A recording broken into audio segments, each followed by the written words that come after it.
আলহামদুলিল্লাহ আসসালাতু আসসালামু আলা রাসুলিল্লাহ আমাবাদ। আজকের বিষয় হলো যে গর্ভবতী মেয়েকে কিভাবে তালাক দিতে হবে, অথবা গর্ভবতী মেয়েকে কেউ যদি তালাক দেয় তাহলে গর্ভবতী মেয়ে কতদিন ইদ্যত পালন করবে। আমরা জানি যে যদি কোনো মেয়ে গর্ভবতী না হই তার ইদ্যত কতদিন? 3 কুরু, মানে 3 হায়েদ বা 3 মাসিক। আর যেই মেয়ে মাসিক হয় না অথবা হায়েজ হয় না তার জন্য 3 মাস।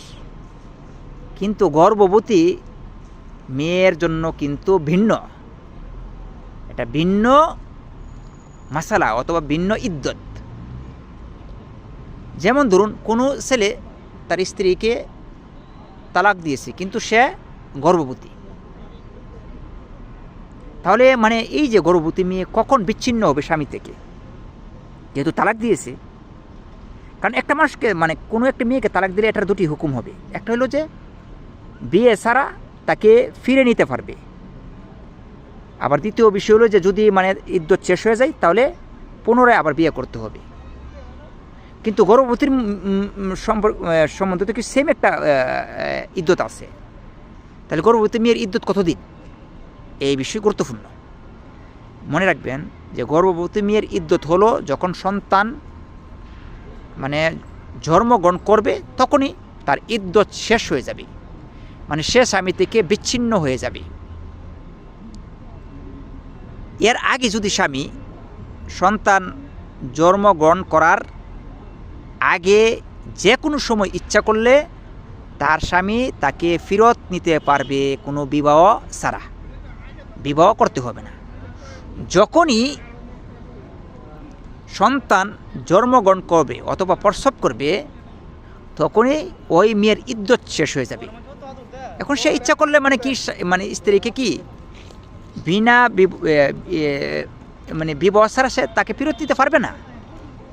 কারণ কেন ফেরত নিতে পারবে না? কারণ হলো সন্তান জন্মগ্রহণ করেছে বা প্রসব হয়ে গেছে, এই জন্য আবার পুনরায় তাকে বিবাহ করতে হবে। কীভাবে বিবাহ করবে? যেমন প্রথমবার বিবাহ করেছিল, বিবাহ করতে গেলে কি লাগে? স্ত্রী রাজি থাকতে হবে, তারপর তাকে মোহর দিতে হবে, তারপর 2 জন সাক্ষী রাখতে হবে, ওলি থাকতে হবে, তার বাবা রাজি থাকতে হবে। তাহলে আপনার বিবাহটা কি সই হবে, তা না হলে কিন্তু সই হবে না। তাহলে এই বিষয়গুলি আমাদের জানতে হবে। এজন্য গর্ভবতী মেয়ে যারা গর্ভবতী মেয়েকে তালাক দেয়, মনে রাখবেন তাদের জন্য কিন্তু সুযোগ আছে।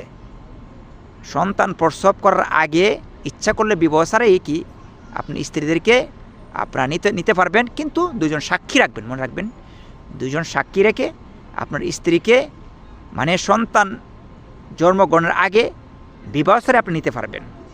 আর যখন সন্তান জন্মগ্রহণ করবে তখন আপনার কাছ থেকে বিচ্ছিন্ন হয়ে যাবে এবং পুনরায় আপনি আবার স্ত্রীকে যদি নিতে চান তাহলে পুনরায় বিবাহ করে নিতে হবে। আল্লাহু আ'লাম।